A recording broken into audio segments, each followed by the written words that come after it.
जी नाज़रीन अस्सलाम वालेकुम, मैं एजाज़ कोहली आज आपको एक ऐसे मकाम पर लेके आया हूँ जो अपनी कुदरती हुस्न से माला माल है। ये इलाका है डन्ना शास्तार। डन्ना शास्तार जो अपनी खूबसूरती में अपनी मिसाल आप है। यहाँ पे मैं ये सामने बता दूँ आपको कि एक जिसको बुत्ती कहा जाता है सामने टॉप में है, जहाँ से वहाँ पे खड़े होने से ज़िला पुंछ की तीनों तहसीलों को देखा जा सकता है। यहाँ से मेंढर, सुरनकोट और पुंछ हवेली को इस जगह से देखा जा सकता है और अक्सर लोग हैं जो दूर दराज इलाकों से यहाँ पर सैर व तफरीह के लिए आते हैं।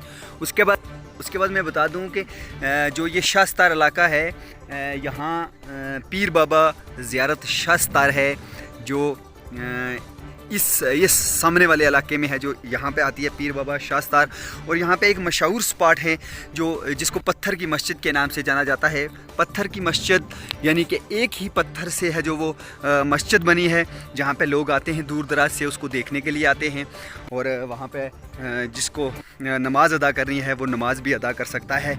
और जहाँ पे इस वक्त हम खड़े हैं बिल्कुल यहाँ पे है पत्थर की मस्जिद।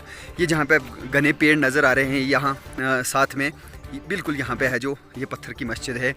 और ये रोड है जो जड़ावाली से शास्तार वाया कालाबन टू शिंद्रा पुंछ हवेली को जाके जुड़ने वाली ये सड़क है, जिसको महकमा ग्रीफ ने है जो अभी अच्छा मेंटेन कर रखा है, जिसकी वजह से भी लोग हैं जो अक्सर इस इलाके को देखने के लिए आते हैं। लेकिन सबसे तवज्जो वाली बात यह है कि इतना खूबसूरत इलाका होने के बावजूद जो महकमा टूरिज़म है, महकमा सियाहत है, उसने इस जानिब कोई भी तवज्जो नहीं दी है।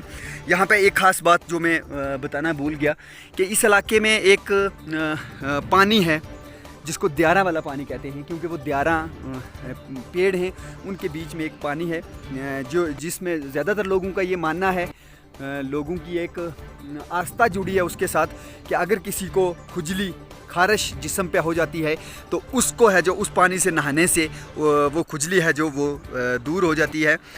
उस पानी का इस्तेमाल करने के लिए भी लोग दूर दराज से आते हैं।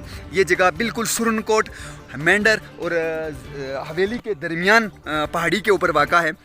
मैं अपनी जानिब से इस इलाके की आवाम की जानिब से महकमा टूरिज़म, खासकर ज़िला तरक्याती commissioner Poonch, lieutenant governor Jammu व कश्मीर से अपील करूंगा कि वो इस जानिब तवज्जो दें ताकि यहाँ पे एक बेहतरीन खूबसूरत स्पॉट है जो वो तैयार हो और लोग जो है दूर दूर से जो देखने के लिए आए उनके लिए बेहतर फैसिलिटी हो।